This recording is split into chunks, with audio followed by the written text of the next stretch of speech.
Hey guys, thank you all for joining me, whether you're live or watching the recorded version of my little talk today. I just really wanted to share a little bit today about myself and my journey and some of the things that I've overcome. I feel very, very blessed to be part of the fitness industry in a time where there's a lot of transparency. There's a lot of confusing information out there, but there's also a lot of people that are really sharing their true experiences, and I just think that's a real blessing for everybody. And so I want to talk a little bit about my journey through how I started in the fitness industry, some of the body dysmorphia issues that I've had since being a kid, and kind of how those developed.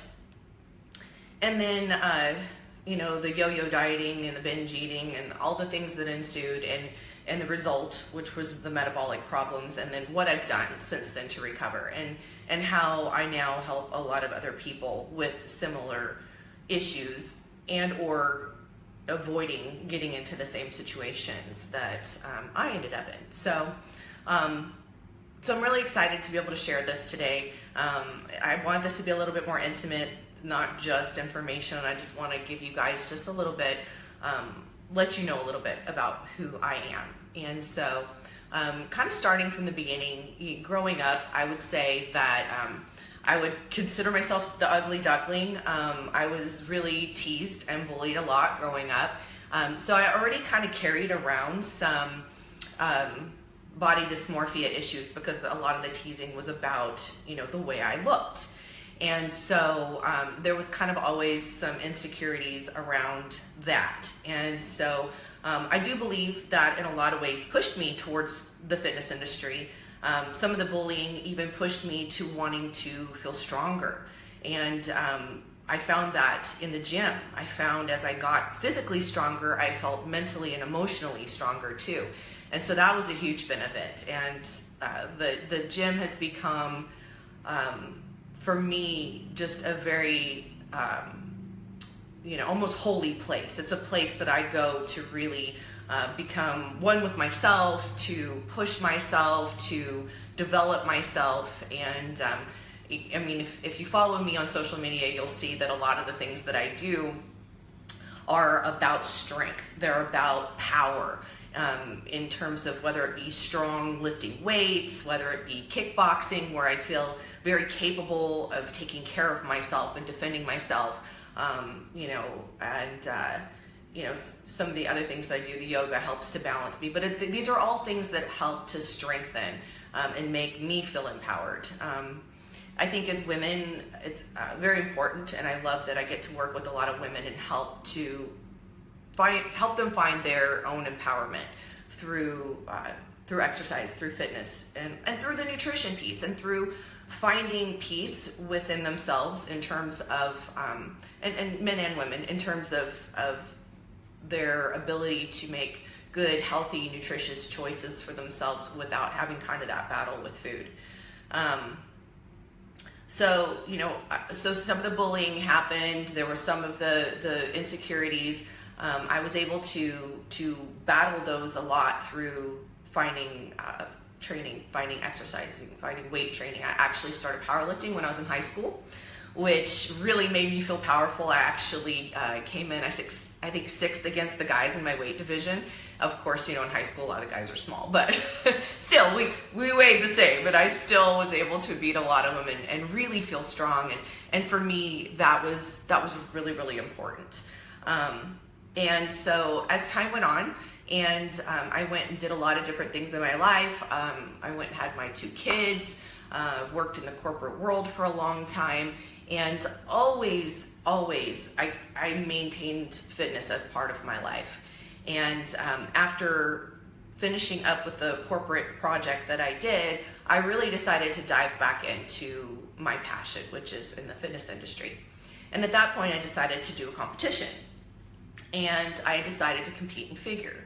And what I ended up finding is that some of the body dysmorphia issues that while and let me just explain a little bit, because I know some people have asked me, what do you mean? What is body dysmorphia? So body dysmorphia is when you see yourself and you really, really focus on the things that you consider negative about yourself, and you really just hone in on those, and you can't even appreciate yourself or your body or the positive things about you, because you're so focused in on the things that you're seeing as being negative. So I still had some of those things going on, which the benefit of that, it really pushed me to drive myself and work really hard. The bad side about that is taking things so far to the extreme that I ended up actually hurting myself. So it's really, really important to find balance. And what I've really found that over time is that, and I like to tell people, is what you resist persists. The things that if you focus on what you don't like about yourself, you're going to get more of what you don't like. If you focus on the things you love about yourself, if you're positive about yourself, you're going to get more of those positive things. And it's so interesting to me to work with so many amazing women, beautiful inside and out, that just are so hard on themselves and can't even enjoy who they are and where they are, because there's all this negativity about some sort of lack or some sort of deficiency, perceived deficiency in some sort of area. And I relate so much to that, and that's why I just want to take these women and give them a big hug. And not just women, I know I say women because I'm a woman, and I relate a lot to women's struggles and a lot of what society has put on us in terms of what the expectation is. The thing is that there's always going to be someone prettier, there's always going to be someone younger, there's always going to be somebody stronger, there's always going to be somebody smarter. I think finding peace within myself and within ourselves is really, truly the ultimate goal towards, just living a great life, living a fun life. I realize now that when I was really deep into this kind of negativity about myself, like what I put my husband through, what I put my kids through, what I put the people around me through, like nobody wants to hear that. Nobody wants to, be part of that. So, by just becoming peaceful within myself, I realized how much it's improved so many of my relationships. But I took off into this competing world with a vengeance. I mean, it's just like that type A, which I think a lot of us who do compete or in the fitness industry have these kind of type A, like go, go, go, go. So I went after it with a vengeance, and I did really, really well. I did win my first couple of shows, and I got really excited about that. And so I really took off with it. And it came to the point where I wasn't listening to my body anymore. It was so much about the competing and so much about winning and about proving to myself that I was worthy. I think that was a big part of it, and that was coming from some of these past insecurities, that I stopped listening to my body. I stopped really feeding my body and taking breaks. I worked with some coaches that were really giving me what I asked for. I mean, I wanted to get on stage, I wanted to win, I wanted to do well, but really weren't necessarily helping me see the potential problems that could evolve in terms of my health. And competing does not have to be an unhealthy thing, right? You need to take breaks, you need to make sure that you reverse diet, that you're not getting your food so low or doing so much cardio that you're burning your metabolism out, right? But these weren't concepts in the beginning that were taught to me or introduced to me. So I just, whatever they said do, I did. If they said do 2 hours of cardio a day, I did 2 hours of cardio a day. If they said eat 1,000 calories a day, that's what I did. And so even though I did really well and I had a very successful competition career and I had a great metabolism going in because I didn't have these food issues going in, what I ended up finding is that I was going through periods where I was literally losing control, completely losing control, binging, and there was a lot of self-shaming and just feeling inadequate because I felt like I didn't have enough willpower to be able to stop, and feeling like when I would ask my coach, it was just like, well, you need to have more willpower. Well, you just, there's something wrong with you. And the weird thing is like, well, I never had this problem before. So I knew it was something that was developing out of what I was doing and the way I was training and things like that. But I didn't really realize what the long-term impact could be. In the beginning, it was kind of funny. I was given cheat days or cheat meals, and I thought it was cute, and I thought it was funny that I would be able to go binge at these cheat days or these cheat meals, and I thought that was cute and fun and funny and whatever. And so, what I found is that, say I had a cheat meal, I would literally spend every waking moment thinking about what I was going to eat during that one meal. So my whole existence, of course, I was doing a ton of cardio and training and doing all this and starving, and just like, I would just go through all these packs of gum and all this stuff because my body was starving. That, when it came time for that cheat meal, I mean, it was literally a binge. It was binge to the point where I was super uncomfortable. I was super full. I didn't enjoy that evening because I had all kinds of stomach distress going on.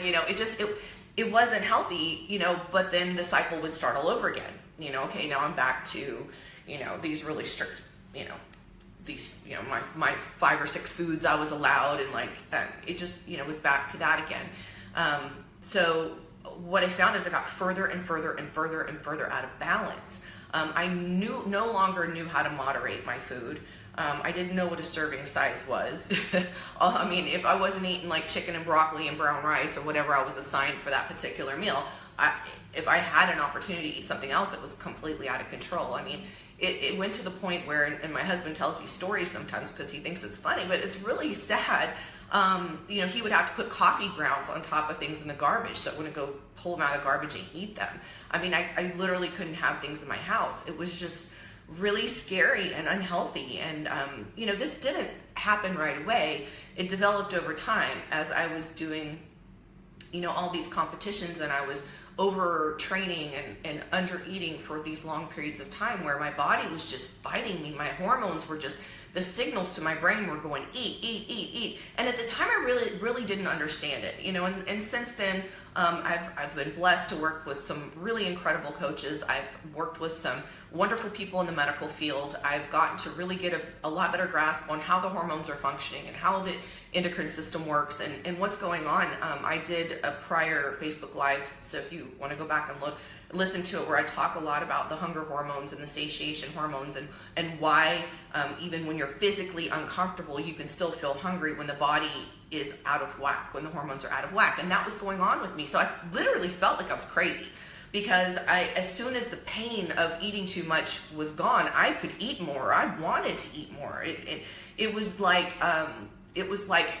food was heroin or something, and I was a heroin addict. I mean, I don't know what that feels like, but this is what I imagine that would feel like. It was really out of control and scary and uncomfortable and embarrassing.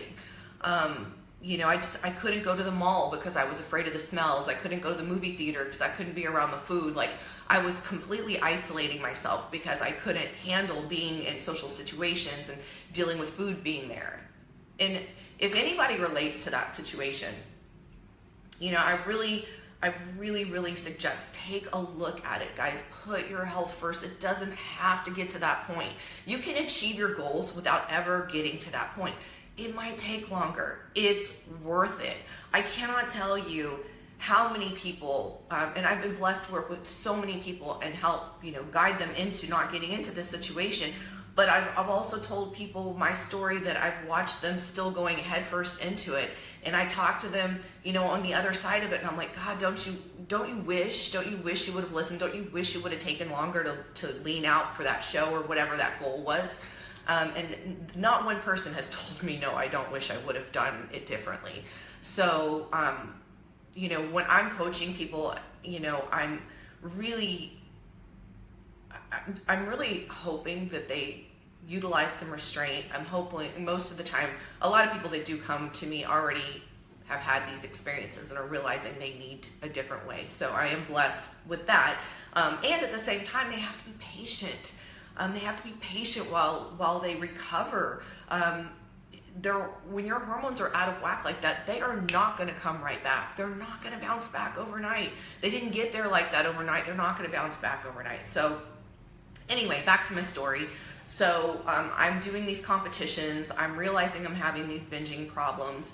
I had this weird sense, and this is kind of back to the dysmorphia, and this isn't necessarily a body one necessarily, but this idea in my mind at the time, I was coming up on 40 years old, and I was thinking, oh, at 40, I'm done, I'm all washed up, I have to like push through, I have to just compete, I have to keep competing, because if I don't, you know, nobody's gonna want me because I'm gonna be too old, which is such a lie. It's such a lie that, you know, we women tell ourselves, and I'm sure some men do as well, but it's something I was brought up to feel like I had an expiration date, and that after a certain point I was worthless, and it's not true. It's not true. I mean, you know, there's some amazing women competing in their 40s and their 50s. I mean, I've had women, you know, in their late 50s up there on the stage and looking amazing. So there is no expiration date, and I wish that I would have known that then and taken the real time and had somebody guiding me that was reinforcing these things. And this is why I'm sharing it with you guys now, because if you are one of those people that's feeling that way, you know, I encourage you to believe in yourself and know that, know your value. You know, it's not about your age. It's not about your weight. Know your value as a person, as a human being, right? That doesn't mean we don't have to work towards our ultimate body goals or ultimate fitness goals, but in a way that's like kind and loving and nourishing for yourself. Because otherwise, you know, you could do things that are going to have long-term repercussions, which is what ended up happening to me. So after a few years of competing, I did make it. I won the won the USA's. I got my pro card, and I started working to qualify for the Olympia. So it was, for me, it was competition, and I kept going for several years, and I did make it to the Olympia. By the time I got to the Olympia, my body was so burned out. I was so burned out that, you know, I definitely didn't bring my best to the stage. I didn't feel my best. I was miserable. I mean, it's like here I was in this situation that everybody dreams of, and I just felt terrible. You know, in so many ways, physically, mentally, emotionally, it just was not a good experience. You know, but I had this idea that it was just so important that I kept going, and I kept going for one more year, and I did the following Olympia. By that time, my metabolism was literally gone. I mean, the binging, obviously, the going yo-yoing and binging and all that kept going. It just kept getting worse and worse and worse. But by that time, literally, I couldn't drop weight. Even if I didn't binge, even if I stayed on my program, my body was non-responsive at that point. And I didn't know what to do. Like, I was almost backing out of the Olympia my second time. And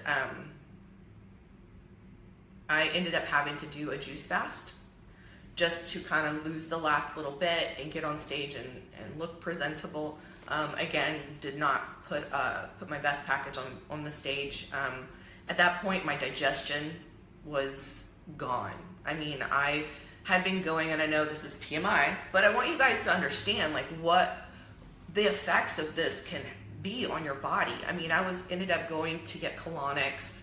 I was taking all kinds of things to try to help me go to the bathroom.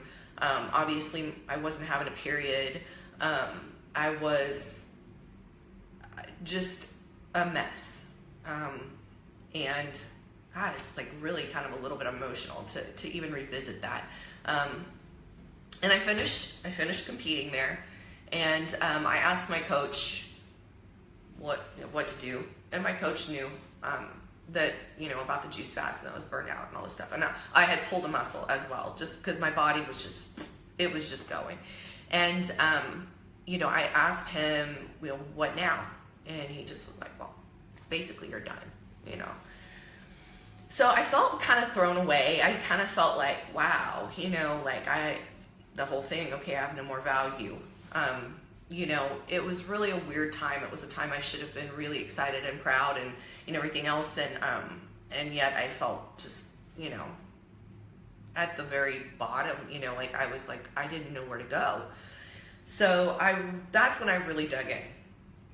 I really did. I dug in. I started doing a ton of research. I started working with a doctor whose focus is on hormones and anti-aging. I was actually working with two separate doctors, an anti-aging doctor and an endocrinologist. I also started to work with some people that were more on the flexible dieting side to understand what that was all about, and really started digging in to figure out what was going on. At this point, my metabolism was shot. I was having a really hard time moderating my food because I didn't. Where do you go? Wasn't going to eat the tilapia and asparagus that I was eating anymore. So I didn't really know what to do. So as I started, my weight just started climbing. I think I got up to probably, on stage, I think I was 125, and I probably got up to like 165, something like that. But in a very short period of time. I mean, it was just really, really fast. And so I was really, really, really struggling. I started learning about flexible dieting. I started to work with a emotional intelligence coach as well, and started to look at what was driving me to do the things that I did to get myself in that place in the first place. And so really understanding the mental, emotional side is so important. I cannot stress that to you guys enough. I mean, you're not going to have success on the physical level if you're not doing the work on the mental, emotional level. And, if you look at any successful athlete, I mean, I don't care what kind of athletics they're doing, they're going to tell you they visualize success. They visualize themselves doing what they need to do. And so when we're constantly reinforcing in our own minds our lack of belief in ourselves, the things we don't like about ourselves, like all these things are going on, I'm telling you, you get stuck and you self-sabotage and you don't go anywhere. You're not successful. And it's one of the things that I really stress to people, because during this period of time when I was going through this and I weighed more than I ever had in my life, here I was, a former Olympian, somebody that people looked at for advice and for leadership in the fitness industry, and I was overweight. So it really took a lot of work on myself mentally and emotionally to get to a place of loving myself, and to a place where I was not placing as much weight on my weight or on my body fat percentage at the time as I did on other things to get myself healthy again, other things that I needed to do to get myself to a place of loving myself.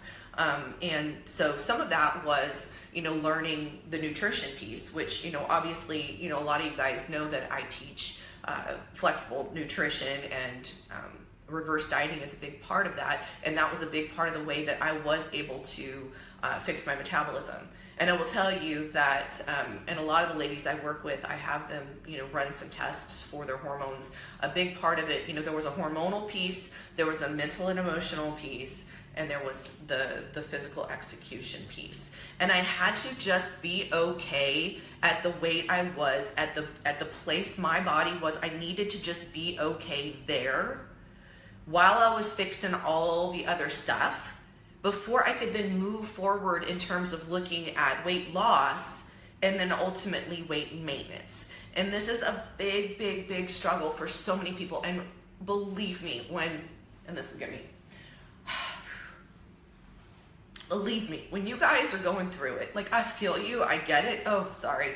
I get it. Like, I get how painful it is and how hard it is. And if you can get yourself to a place where you love yourself there, the rest of it is cake.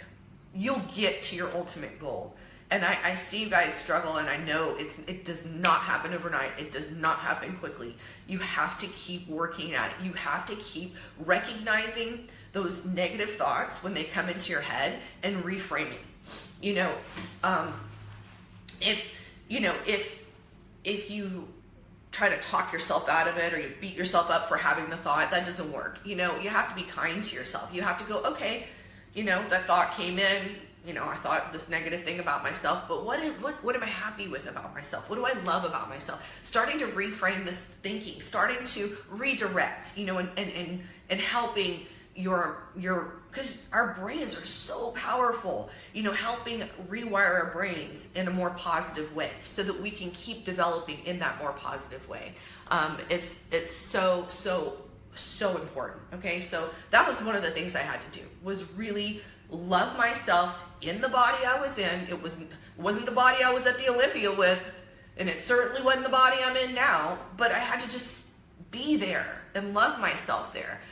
It's really funny because I have so few pictures from that period of time. So when I was, you know, looking for a picture to post so that I could, you know, because I want to express to you guys where I was, like, because I was always wearing black and super baggy and kind of hiding behind people in pictures and things like that. I don't have a lot of pictures to post up during that time. I have a couple that I found.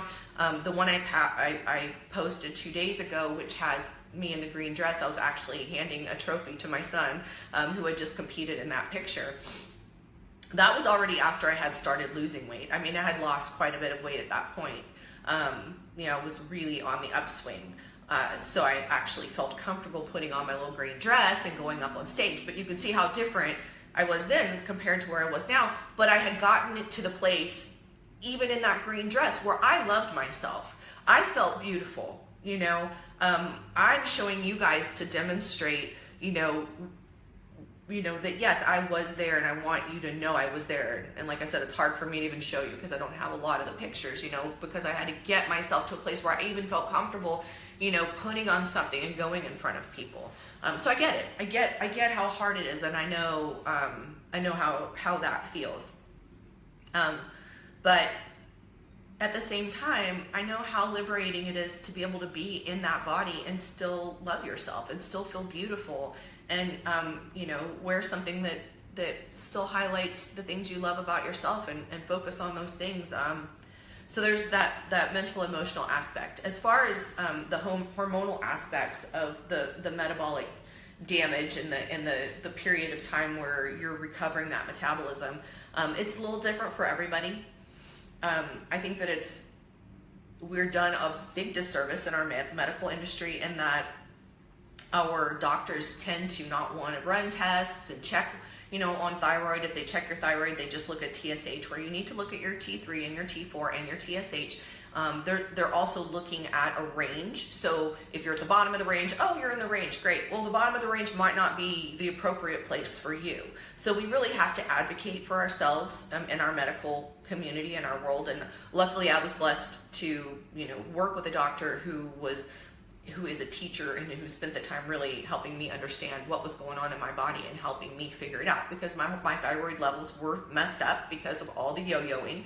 And that's part of what happens, guys. I mean, when you are over dieting, you know, first of all, when we talk about basal metabolic rate, right, that's the amount of calories your body needs if you just were catatonic all day.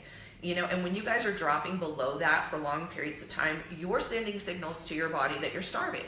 And we are meant to survive. We're meant as biological beings to be able to handle famines. So when your body thinks you're going through a famine, it's going to do everything, even down to a cellular level, to help you utilize every calorie that's coming in to your body as efficiently as possible, meaning you're going to need less calories to do the same amount of activity. So when you're done with your diet and you start eating again, your body just stores it. During the period of time where your body thinks it's starving, it'll even use up muscle instead of fat, because fat is your energy stores. And so when your body thinks it's starving, it wants to hold on to energy stores to make sure that you don't die.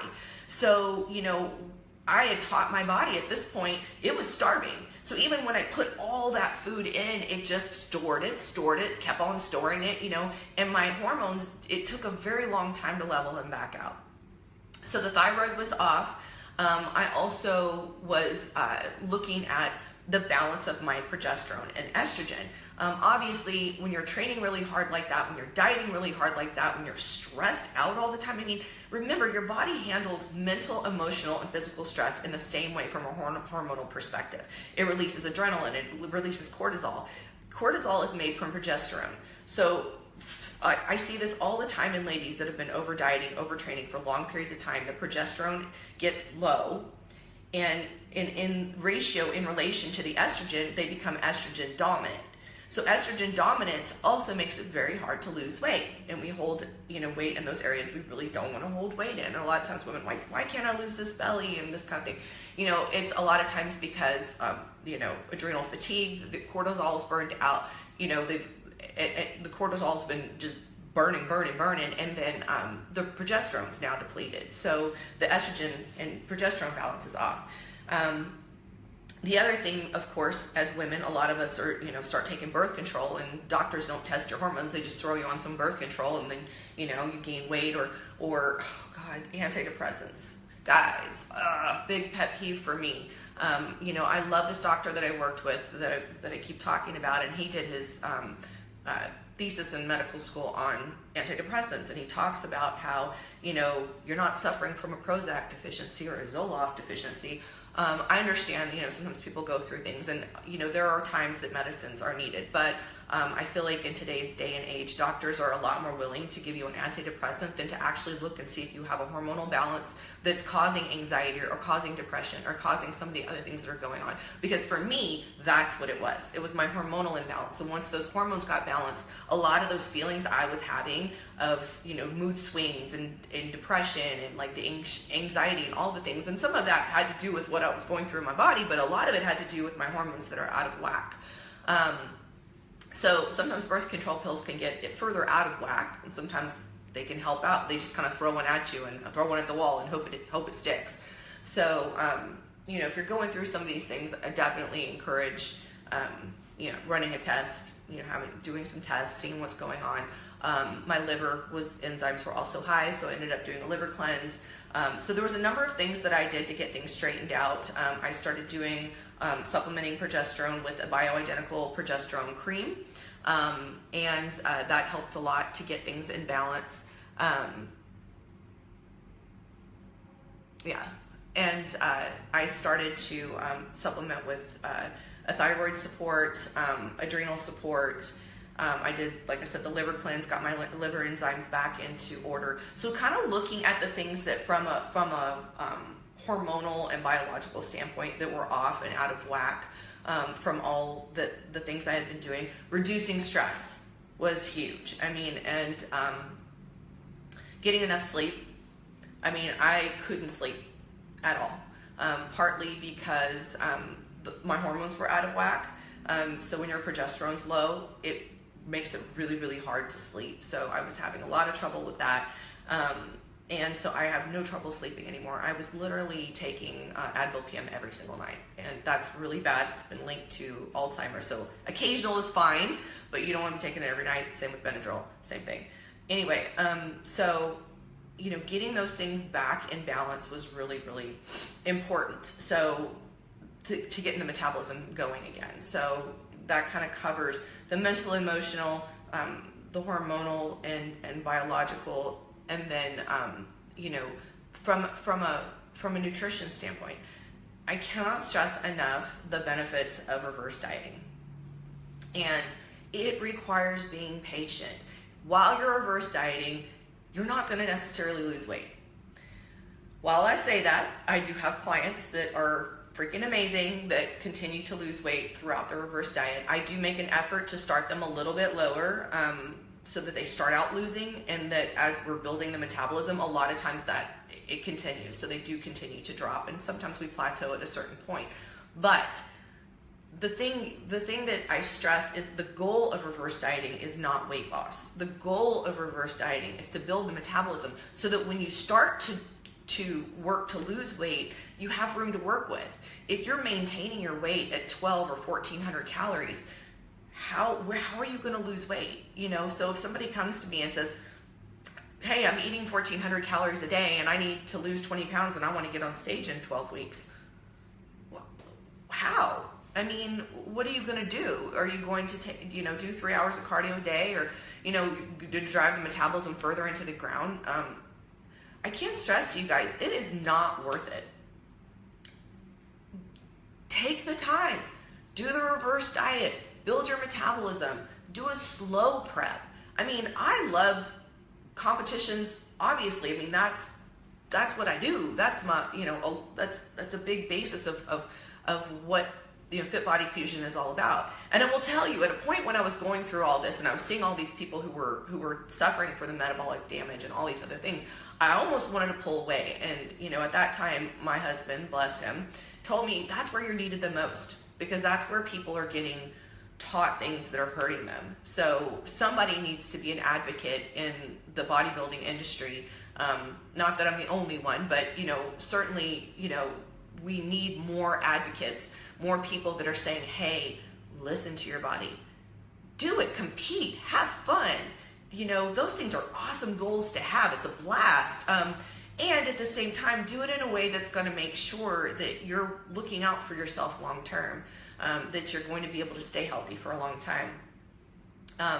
So I did a reverse diet, and I will tell you, it probably took me 1.5 to 2 years before my body really started functioning really well, to where I could start really dropping the weight. And I dropped some of the weight while I was reverse dieting because, I stopped binging, which helps. And I started to really look at food differently. And I'm gonna tell you guys, this takes time. If you're if you're like me and you've got to the place where you have trouble with your relationship with food, it's gonna take time. You have to be patient. In the beginning, I had to be really careful about the kind of foods I had in my house because I knew the things that were gonna set me off. I had to be careful with some of the places I went to eat. I just had to be conscious of certain things so that I was respecting my psyche and where I was as I went through it. I'll tell you right now, it doesn't matter. I mean, I can have any foods in the house. I can go to any restaurant to eat. My relationship with food is really super positive. I am at a place now where I do eat intuitively.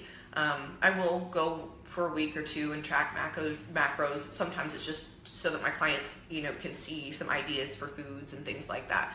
But I am at a point right now, which is the end goal for me, for everybody I work with, that you can ultimately get to a place where you eat intuitively and you're maintaining your body where you want it to be.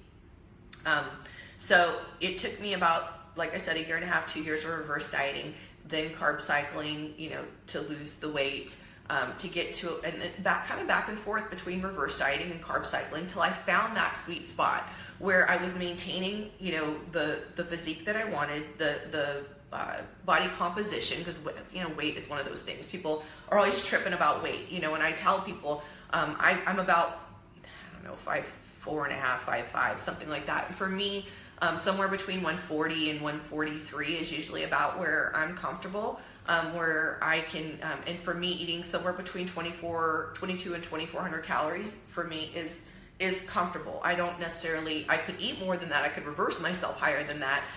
But I'm kind of comfortable right there. I don't really, it's a lot of work to have to prepare a lot more food than that. I have a glass of wine, probably 3 or 4 nights a week.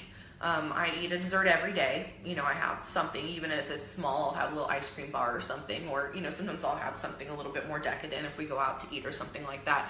But it's very balanced. And I don't have this sort of, I don't obsess about foods. I don't really, we're like, oh, where are we going to eat? I mean, when I was at the height of this thing, I'm telling you, I couldn't drive down the road without seeing a billboard and wanting to eat that, wanting to eat this. And so, I mean, it's a huge evolution from there to here. But it really did take that time of reverse dieting, carb cycling to get some weight off, reverse dieting, kind of getting myself to that place. And I'm at a place right now that I could easily compete. I could easily probably do a 12-week prep and then, get on stage. But for me, I'm just really comfortable with where I am.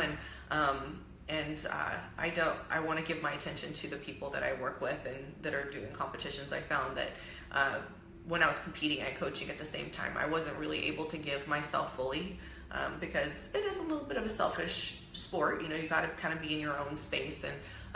And for me right now, I feel like I'd rather mentor other people than step on stage myself. But it's nice to know that if it's something I wanted to do, that I could do. And so that's kind of my story in a nutshell. I didn't want to take up too much time. I know I'm already about 45 minutes into it, but I wanted to touch on the things. You know, I didn't go into a lot of detail as far as what reverse dieting is. If you don't already know, you know, I really believe in the flexible nutrition. A lot of times I have people that come to me and they want a meal plan and I say no. And the reason is because the whole point is for you to learn how to moderate yourself. That's the whole point. The point is for you to learn what's in different foods. I know different restaurants, if I go in, I can look at a menu and I can figure out on that menu what's going to be the best for me from a macronutrient standpoint, because I did it for so long that I know what I can choose that's going to make me feel satisfied from an enjoyment standpoint, but it's also going to give me, you know, the right amount of protein and fats and carbs for my body. So that's why it's really important that you take the time and you do it and you learn it. You know, I tell people it's like it's like getting a college degree. You know, you need to learn how to do this. If you want to be able to eat intuitively, you've got to first learn how to eat. You know, I know intuitively it means, you know, you're using your intuition, but your intuition needs a guide. You need to first learn. You know, a lot of times what you end up finding out when you go and you really figure out what's on menus and what's at restaurants, sometimes the thing that you order that you think you're doing a good job is the worst thing you could order, and the thing you'd really rather was you're better off getting. You know, but you need to learn these things, and learning how to handle social situations, how to going out to eat, all of these things. So that's the flexible dieting piece. But the reverse dieting is where you're slowly building up the carbs and fat and teaching the body it's got enough. You know, you're creating a little bit of a surplus, and obviously the training is a big piece of it, but the nutrition is the biggest piece of it. So I really encourage you, if you're one of those people like me that whether it's from competing or just yo-yoing, a lot of people do this to themselves, just yo-yo dieting, fad diets, you know, gaining, losing, you know, get to the place of binging, or, you know, I work with a lot of people who have had eating disorders and it screwed up their metabolisms, because it kind of emulates having an eating disorder when you're doing, you know, competing in the kind of traditional sense. I encourage you to, you know, try some of these methods, you know, get everything checked out. You know, hopefully you can find a doctor that's, you know, going to listen. A lot of times when people aren't morbidly obese, the doctor is not listening, you know, when you know something's off with your body, so you have to advocate for yourself. So hopefully I've answered a lot of your questions, shared some of my own experiences, what I've gone through. You know, love yourself, get to that place. There's always going to be somebody fitter, somebody prettier, somebody smarter. You know, there's always going to be somebody. You know, I just think it's really interesting when we start to push people away in our lives because we feel inadequate when they love us, you know, and so we make their lives miserable because they love us. It's just a weird thing that happens when we get to that dark place. And I love seeing people come out of that place. And I feel so blessed to have come out of that place and be to a point now where I have a good relationship with myself and with my food and with the people around me. And, you know, it was a hard road. It was worth it road. That's the thing I tell people when they're starting to just want to give up and get frustrated. Like, I've been there. I know that place. And I'm just here to tell you, it is worth it. Hang in there. Keep working towards it. You know, don't be overly hard on yourself. It's not about being perfect. It's about, you know, the road to getting yourself in a happy, you know, healthy place again. So thank you guys for all joining me. And I know I didn't comment on a lot of the comments because it's hard for me to keep my train of thought. So I will go back and read every single comment, and, you know, respond if you guys have questions. And I just really appreciate you guys joining me and listening to my journey. And if you have any questions, like I said, just go ahead and just shoot them to me. So I hope you guys are all going to have a good weekend. Happy St. Patrick's Day. And, and I hope everybody's enjoying spring break. So I look forward to connecting with a lot of you soon. Bye.